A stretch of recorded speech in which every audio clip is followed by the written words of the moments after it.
جس کے ساتھ چلو اس کو پتہ چلنا چاہیے اور جس کے خلاف چلو اسے بھی پتہ چلنا چاہیے۔ درمیانی راستہ منافقت کا ہے۔ دل اٹھ سا گیا ہے ان بدلتے لوگوں سے۔ حضرت علی رضی اللہ تعالیٰ نے فرمایا، زبان کا زیادہ چلنا عقل کے کم ہونے کی نشانی ہے۔ بسم اللہ الرحمن الرحیم۔ حضرت ابو ہریرہ رضی اللہ تعالیٰ عنہ سے روایت ہے کہ رسول پاک صلی اللہ علیہ وآلہ وسلم نے فرمایا، مومن کی مثال کھیتی کے مانند ہے کہ ہوا اسے ہمیشہ جھکاتی رہتی ہے، کبھی دائیں کبھی بائیں، پھر مومن ہمیشہ آزمائش میں رہتا ہے۔ منافق کی مثال صنوبر کے درخت کی سی ہے کہ کبھی نہیں ہلتا یہاں تک کہ جڑ سے کاٹ دیا جائے۔ ایک صورت کافرون ہے اور ایک صورت منافقون ہے۔ کافرون چھوٹی صورت ہے اور منافقون لمبی، لہٰذا کافر سے ایک بار بچو اور منافق سے 1000 بار۔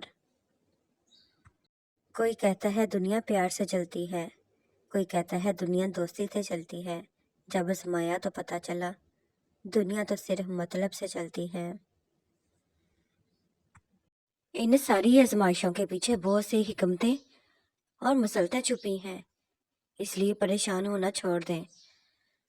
اللہ پاک سے جڑے رہیں، اللہ پاک سے مدد مانگتے رہیں اور صبر سے اللہ کے فیصلوں کا انتظار کریں۔ اور ساری بات تو صرف اللہ کی رضا کی ہوتی ہے، پھر چیزیں ہوں یا لوگ، سب واپس مل جاتا ہے۔ ہمیشہ کے لیے کچھ بھی نہیں ہوتا۔ اپنے آپ کو دباؤ کا شکار نہ بنائیں۔ کچھ بھی ہو، کیسے بھی حالات کیوں نہ ہوں، وہ بدلیں گے، ضرور بدلیں گے۔ وہ معجزوں کا بادشاہ ہے، جب چاہے حالات بدل سکتا ہے۔ جو پتھر میں کیڑوں کو پال سکتا ہے وہی کوئی راستہ نکال سکتا ہے۔ وہ جو کن فیکون کا مالک ہے، ایک وہی یہ مصیبت ٹال سکتا ہے۔ کہاں وہ دوغلے لوگ دغا کر رہے تھے، کہاں ہم نبھانے کی سوچ رہے تھے۔ رسول پاک صلی اللہ علیہ وآلہ وسلم نے ارشاد فرمایا، جو بھی لڑکا اپنے ماں باپ کو محبت اور احترام کی نظر سے دیکھتا ہے تو اللہ تعالیٰ اس کی ہر نظر کے بدلے ایک نفلی مقبول حج کا ثواب دیتا ہے۔ فرض اور واجب عبادتوں کے بعد سب سے خوبصورت عبادت دوسروں کا درد محسوس کرنا ہے۔ اچھے لوگوں کی یہی خامی ہوتی ہے کہ وہ سب کو اچھا سمجھ لیتے ہیں۔ سردی میں گرم بستر چھوڑ کر رب کے حضور سجدہ کرنا بندگی کا اعلیٰ مقام ہے۔ اے اللہ پاک، ہمارے والدین کو ان 70,000 لوگوں میں شامل فرما جو کسی بغیر حساب کتاب کے جنت میں داخل ہوں گے، آمین۔ لوگ صرف قبروں میں نہیں، گرد حالات میں بھی دفنائے ہوئے ہوتے ہیں۔ کسی ایک کا بھی ہاتھ پکڑ کر نکال سکے تو ضرور نکال لیجئے۔ یقین کریں آپ کو 2 بھرپور زندگیاں جینے جتنا لطف آئے گا۔ ماں جی، یا اللہ پاک میری ماں کو حشر کے میدان میں عرش کا سایہ عطا فرمانا۔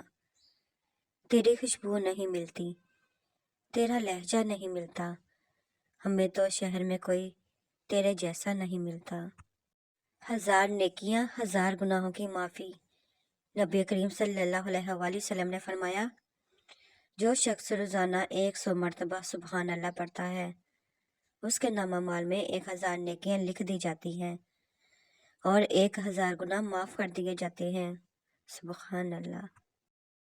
والد کی کمی ہر عمر میں رلا دیتی ہے، یا اللہ پاک میرے والد محترم کو جنت کا اعلیٰ ترین مقام عطا فرما، آمین۔ سائیکولوجی کے مطابق اوور تھنکنگ یعنی حد سے زیادہ سوچنا ڈر کی ایک قسم ہے۔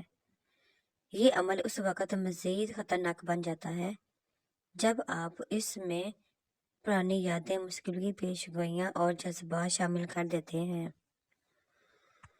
سوچو آپ بالکل اکیلے ہو اور اگر ٹھیک سے سوچو تو یہی سچ ہے۔